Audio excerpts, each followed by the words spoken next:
Assalamualaikum warahmatullahi wabarakatuh. Kembali lagi di channel Kisah Seram. Buat kalian yang baru gabung di channel ini, kalian bisa subscribe dan nyalakan tombol notifikasinya agar kalian tidak ketinggalan cerita-cerita terbaru dari channel ini. Kalian juga bisa memuatarnya di playlist. Di situ sudah kami sediakan beberapa judul cerita. Masih di cerita yang sama, di cerita misteri rumah horor. Pada episode sebelumnya, ketika saya sendirian di rumah, saya sedang melihat mereka. Mereka banyak sekali, mereka semua berdiri di balik kaca itu. Di bawah hujan yang deras, mereka menutupi jendela itu. Saya lari terbirit-birit menuju kamar saya hampir menangis. Sembari berlari, saya melewati semua saklar di rumah itu dan menyalakan semua lampu. Saya juga mengeraskan volume TV. Setibanya di kamar, saya menelpon Pak Indra. Beberapa kali saya menelpon, sampai dia menjawab telepon saya. Saya berbicara dengan terbata-bata. Beliau hanya menyarankan saya untuk melawan rasa takut dan jangan berpikir macam-macam. Beliau mengatakan mereka sedang mencoba menjebak saya. Mereka ingin kembali masuk rumah ini. Belum sampai dia selesai berbicara, telepon itu terputus. Saya pun terus-terusan mencoba menelpon kembali, tapi tidak bisa. Mungkin tidak ada sinyal. Saya meletakkan telepon genggam di atas kasur. Tangan saya gemetar. Saya sudah kehabisan cara agar saya tidak ketakutan. Kali itu rasa takut saya sudah klimaks. Hujan masih turun dengan derasnya. Suara angin dan hujan itu membuat suasana lebih mencekam. Saya duduk di kursi belajar, memindahkan telepon saya ke atas meja, memandanginya sampai ada sinyal, sembari berharap Pak Indra akan menelpon saya kembali. Saya pun melihat ke jendela yang letaknya persis di sebelah meja itu. Astaga! Tepat seperti sebelumnya, jendela itu gelap. Saat itu saya yakin bahwa jendela itu sedang ditutupi oleh sesuatu. Saya tidak tahan. Saya tidak berani untuk melihat jendela itu lebih lama. Saya tidak mau berada di kamar itu. Saya memutuskan untuk kembali ke lantai bawah untuk antisipasi jika terjadi sesuatu. Saya memutuskan untuk kembali lagi ke lantai bawah untuk antisipasi jika terjadi sesuatu. Saya bisa langsung bergegas keluar rumah. Saya berjalan melewati kamar orang tua saya. Saya mencoba mengintip ke dalam kamar itu, melihat ke jendela. Ya ampun, semua jendela terlihat sangat gelap. Sepertinya mereka semua menutupi jendela-jendela rumah saya. Saya terduduk di lantai, bersandar ke dinding. Saya benar-benar tidak tahu harus berbuat apa. Tiba-tiba saja saya mendengar pintu di bawah terbuka dan terbanting. Iya, itu pintu depan rumah kami. Memang dapat terbuka sendiri jika ditiup oleh angin yang kencang. Dan saya saat itu memang tidak mengunci pintu. Tanpa berpikir lama-lama, saya berlari ke bawah untuk segera menutup pintu itu. Saya sampai di depan tangga. Masih di lantai 2. Ya Tuhan, cobaan apa lagi ini? Semua lampu di lantai bawah mati. Di sana gelap sekali. Tapi saya harus menutup pintu itu. Saya pun berjalan menuruni tangga. Satu persatu anak tangga saya lewati, sembari mencoba menerangi jalan menggunakan cahaya dari layar telepon genggam. Masih di tengah-tengah perjalanan, saya tiba-tiba terhenti. Ada sesuatu. Dia sedang berdiri di bawah sana. Tepat di anak tangga paling bawah, dia seperti menunggu saya. Dia hanya berdiri tegak, sosoknya hitam. Saya tidak bisa melihat wajahnya. Saya melawannya, saya terus melihatnya meskipun sebenarnya saat itu saking takutnya rasanya saya ingin muntah. Tak lama kemudian sesuatu itu berjalan ke belakang, menjauh dari saya, perlahan tapi pasti. Saya melanjutkan perjalanan untuk menutup pintu. Saya sempat berpikir, apakah mungkin mereka sudah kembali masuk ke rumah ini? Dan apa yang terjadi? Benar saja, pintu itu memang sudah terbuka dan saklar utama untuk lantai bawah sudah turun semua. Saya tidak tahu apakah itu karena korslet atau memang ada yang mematikannya. Setelah menutup pintu itu, suasana masih gelap. Saya melihat ke jendela dan sudah tidak ada lagi yang menutupi jendela-jendela itu. Cahaya remang dari luar sudah kembali memasuki gelapnya ruangan. Saya berpikir untuk meninggalkan rumah dan pergi ke rumah teman saya. Saya tidak tahan. Saya takut jika memang ternyata mereka masuk ke dalam rumah. Tanpa berlama-lama, saya langsung mengambil kunci mobil, mengunci pintu rumah dan masuk ke dalam mobil. Saat saya sudah mengeluarkan mobil dari pekarangan rumah, saya kembali melihat ke jendela rumah. Untunglah saat itu kaca jendela mobil saya bening, jadi saya bisa melihat keluar dengan jelas. Ya ampun, ada seseorang di balik jendela rumah saya. Iya, dia ada di dalam rumah. Sosok itu hampir sama dengan sosok yang saya lihat sebelumnya, tapi kali ini lebih kecil. Tanpa berpikir lama, saya tidak sempat lagi untuk menutup pagar. Saya langsung pergi mengendarai mobil dan menembus hujan. Saya bahkan tidak terpikir lagi untuk menyalakan musik selama perjalanan. Saya sudah cukup jauh dari rumah. Saat itu sinyal telepon genggam saya sudah muncul, dan saya langsung menelpon Pak Indra. Untunglah dia mengangkat. Halo, apa kamu baik-baik saja? Pak Indra langsung menyerocos tanpa menyempatkan saya berbicara. Iya Pak, saya ini lagi di jalan mau ke rumah teman. Mereka betul-betul... Kenapa kamu meninggalkan rumah? Beliau kembali memotong perkataan saya. Iya Pak, saya tidak tahan. Tadi ada sesuatu di dalam rumah. Maafkan saya Pak, saya tidak sanggup. Apa mungkin rasa takut saya kembali menguatkan mereka untuk kembali ke rumah? Astaga, sudah. Sekarang ini sebaiknya kamu putar balik dan kembali ke rumah itu. Tapi Pak, sudah, kembalilah. Jangan biarkan mereka menang. Tunjukkan bahwa kamu tidak takut. Percayalah, kamu pasti bisa. Sebenarnya berat sekali rasanya jika saya harus kembali ke rumah itu. Tapi sepertinya benar juga kata Pak Indra. Saat saya hendak memasuki kompleks, saya berpapasan dengan mobil teman sekompleks saya yang hendak keluar. Ia membunyikan klakson, tanda bahwa dia sedang menyapa saya. Tak lama kemudian teman saya itu, sebut saja namanya Tasya. Dia menelpon saya. Halo, dari mana tuh malam-malam gini baru pulang? Dia menelpon saya dengan berbahasa basi. Enggak dari mana-mana kok. Lo aja tuh malam-malam gini baru keluar. Iya nih bosen di rumah. Nih aku sama abang mau cari makan. Ya udah, hati-hati di jalan ya. Hujan lagi deras nih. Iya, salam ya sama om. Itu om apa tante sih? Maksudnya? Mereka lagi di Jakarta kali. Loh, jadi tadi yang di mobil siapa? Tadi aku lihat ada yang duduk di belakang. Biasanya kan kalau lu nyetir, om sama tante kan selalu duduk di belakang. Lu serius? Aku sendiri lu di mobil. Saya berteriak. Iya seriusan. Tanya aja nih sama abang aku. Beneran ada kok. Kaca mobil lu kan bening. Ya ampun, saya langsung mematikan telepon itu. Saya terdiam.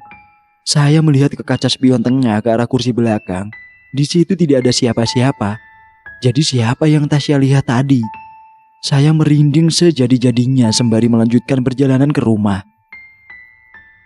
Saya mencoba menelpon teman-teman untuk datang ke rumah, tapi tidak ada satupun dari mereka yang mau datang karena tidak berani. Akhirnya saya memutuskan untuk tidur saja. Malam itu saya bermimpi. Saya ingat betul mimpi itu. Saya bermimpi, saya terbangun dari tidur. Ada seseorang yang berteriak memanggil-manggil nama saya dari luar rumah. Saya berjalan keluar dari kamar. Tepat setelah keluar dari kamar, saya melihat sosok lain berjalan menuju kamar itu.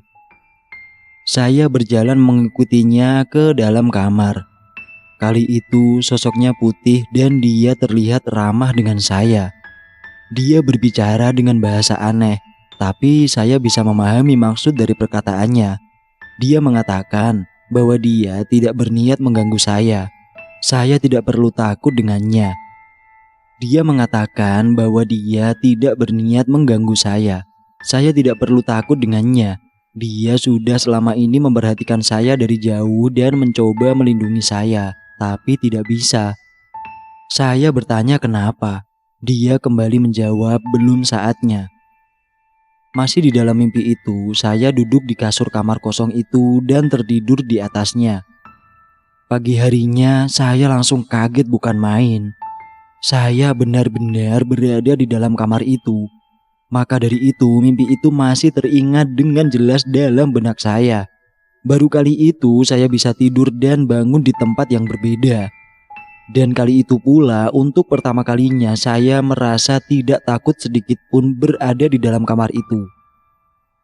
Mimpi itu terasa aneh, tapi seolah memberi ketenangan dalam diri saya. Saat itu pula saya tersadar, selama ini saya seringkali merasa sedang diperhatikan oleh sesuatu. Bahkan sejak dulu kali, ketika saya masih kecil. Bahkan sebelum kami pindah ke rumah ini. Mimpi itu kembali memberi pertanyaan besar ke dalam diri saya. Apa mungkin dia memang sudah ada di dekat saya selama ini? Saya mencocok-cocokkan apa yang sedang saya ketahui. Celah itu, iya, celah yang disampaikan kepada Pak Indra. Celah yang sudah ada sejak saya lahir. Apakah mungkin celah itu ada hubungannya dengan sesuatu yang saya temui dalam mimpi semalam? Saya pindah ke ruang makan sambil membuat roti dan teh untuk sarapan. Saya melihat telepon genggam, ada SMS dari Pak Indra. Setengah jam yang lalu, beliau akan mampir sebentar ke rumah saya pagi itu. Dan tak lama setelahnya, ada suara ketukan pintu dan beliau sudah tiba di rumah saya. Begitu ia masuk, dia memperhatikan seisi ruangan dengan seksama. Dia bilang bahwa dia ingin mengecek keadaan saya karena dia tidak bisa berlama-lama. Saya mengatakan bahwa saya baik-baik saja meskipun tadi malam merupakan saat-saat yang mengerikan. Saya menceritakan semuanya, termasuk mimpi saya dan kejadian pada saat saya pindah tidur. Dia cukup kaget mendengar cerita saya. Beliau mengatakan, sosok yang saya lihat dalam mimpi itu adalah jin. Mengenai bahasa yang digunakan jin itu, beliau sempat bertanya, apakah kira-kira saya tahu bahasa itu apa? Tapi saya tidak tahu. Beliau berkata bahwa mungkin jin itu berasal dari belahan bumi lain. Saat itu beliau bersikeras untuk tidak mempercayai. Beliau yakin bahwa ada jin yang mencoba menjebak dan menjerumuskan saya. Tidak tahu kenapa. Saya kembali menanyakan mengenai celah itu, tapi dia tidak bisa menjawab banyak. Saat saya sedang mengantarnya ke pintu depan, kami melewati lemari barang antik itu dan saya menceritakan tentang cerita saya dulu dengan keris di dalam lemari itu. Keris? Iya Pak, kenapa?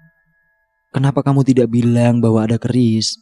Iya, saya sudah cerita ke Pak Eri. Saya pikir dia sudah cerita ke Bapak. Tidak, dia tidak bercerita. Emangnya ada apa dengan keris Pak? Kamu tahu keris itu biasanya disimpan oleh orang-orang yang punya pegangan tertentu. Maksudnya, iya, saya tidak tahu ya. Tapi kalau dari cerita kamu, keris ini bisa berpindah dan bergerak. Saya yakin bahwa keris ini bukan keris biasa. Ada sesuatu di balik keris ini. Iya Pak, saya juga berpikir demikian. Apa kamu tahu mengenai sejarah keluarga kamu? Sedikit. Iya, selain bahwa kamu adalah keturunan langsung dari keraton. Sepertinya tidak lebih dari itu. Beliau hanya terdiam. Dia tidak melanjutkan pembicaraan. Dia sepertinya berpikir. Iya sudah, tidak apa-apa. Saya pergi dulu ya. Ingat pesan saya, jangan takut. Beliau pun pergi meninggalkan saya dan saya harus siap-siap untuk pergi kuliah. Saya saat itu tidak berani untuk masuk ke mobil saya karena kejadian semalam. Memang beliau berpesan untuk tidak takut. Tapi apa daya, saya memang tidak berani. Akhirnya saya justru pergi menggunakan mobil orang tua saya. Sepanjang hari saya lebih banyak menghabiskan waktu untuk termenung sambil memikirkan semuanya. Rasanya sudah terlalu lama saya terus-terusan memikirkan ini semua, bertahun-tahun lamanya. Saya rasa sudah saatnya saya mencari tahu lebih dalam mengenai semua ini. Saya bukan lagi anak kecil. Malam harinya ada telepon dari Pak Indra. Saat itu saya sedang berada di kafe bersama teman-teman saya. "Ada yang perlu Bapak sampaikan," beliau berkata. "Iya Pak, apa itu Pak?" "Sebenarnya tadi pagi itu saya tidak terburu-buru pulang. Jadi, ya saya tidak bisa. Sejak saat saya hendak mengetuk pintu rumah kamu, saya sudah merasa ada yang aneh. Saat kamu membuka pintu, saya semakin yakin mereka ada di dalam rumah kamu. Tapi mungkin tidak semuanya." "Ya ampun Pak, apa ini bertanda buruk? Kenapa Bapak tidak bilang dari tadi?" "Maaf, saya tidak bisa. Mereka sangat tidak suka dengan kehadiran saya. Saya tidak ingin semakin memperburuk keadaan. Sepertinya saya tidak bisa lagi sering-sering ke rumah kamu jika begini keadaannya." "Kenapa Pak? Kenapa?" "Tenanglah, semua ini dari kamu. Saya yakin sekali. Semua karena kamu. Mereka mencoba menguasai kamu. Kamulah yang harus bertindak agar mereka berhenti melakukan semuanya, bukan saya. Semakin saya bertindak, semakin mereka melawan. Ingat itu." Baiklah Pak, kalau begitu memang keadaannya. Tapi bukan berarti urusan kita selesai sampai di sini kan? Kita masih bisa bertemu di luar jika ada keperluan kan?" Sesungguhnya saat itu saya kesal sekali. Saya sudah muak dengan semuanya. Malam itu saya kembali pulang. Saya membuka pintu dengan kasar dan saya berteriak. Saya berteriak ke udara. Saya marah kepada mereka. Saya berteriak agar mereka berhenti dan pergi dari kehidupan saya. Rasanya lega sekali setelah saya melakukan tindakan bodoh itu. Tapi saya merasa ada energi lain yang begitu kuat hadir di ruangan saya. Saya kembali berteriak. "Kenapa? Nggak suka? Marah? Kalian pikir kalian aja yang marah?" Saat itu pula jelas sekali dan nyata sekali ada yang menarik beberapa helai rambut di kepala saya. Rasanya ngilu sekali. Saat bersamaan saya mendengar suara kelereng jatuh dan mantul-mantul dari lantai atas, diikuti dengan suara langkah kaki dan suara ketukan-ketukan dari jendela. Seakan ada yang melempar kerikil. Ya, semua itu berdasarkan apa yang saya baca merupakan tanda-tanda kehadiran di dekat kita. Meskipun takut, saya lawan itu semua. "Mana? Sini kalau berani!" Saya kembali berteriak. Astaga, tiba-tiba saat itu punggung saya terasa sangat dingin. Saya merasakan ada sesuatu yang mendekap dari belakang. Nafas saya terasa sesak, pandangan saya terasa kabur. Saya pusing. Ya Tuhan, sepertinya saya melakukan kesalahan. Ada suara orang tertawa dengan halus dari belakang saya. Saya langsung membalikkan badan, kemudian suara itu kembali muncul dari belakang saya. Suara itu sungguh mengganggu ketenangan jiwa saya saat itu. Saya melihat ke jendela. Ada dia di sana, anak itu, anak perempuan itu yang saya temui di danau. Dia yang mengaku tinggal di rumah yang sama dengan saya. Saya bisa melihat itu dengan jelas wajahnya. Dia menangis, dia kemudian berjalan mundur dan menghilang. Saya masuk ke kamar, saya pura-pura berani. Saya melihat ke kaca ventilasi di atas. Saat itu pula kejadian yang dulu pernah terjadi, sekarang kembali terjadi. Tidak ada cahaya yang melewati kaca itu, padahal cahaya masuk dari celah bagian bawah pintu. Saat itu pula sesuatu yang menutupi ventilasi itu bergerak pergi.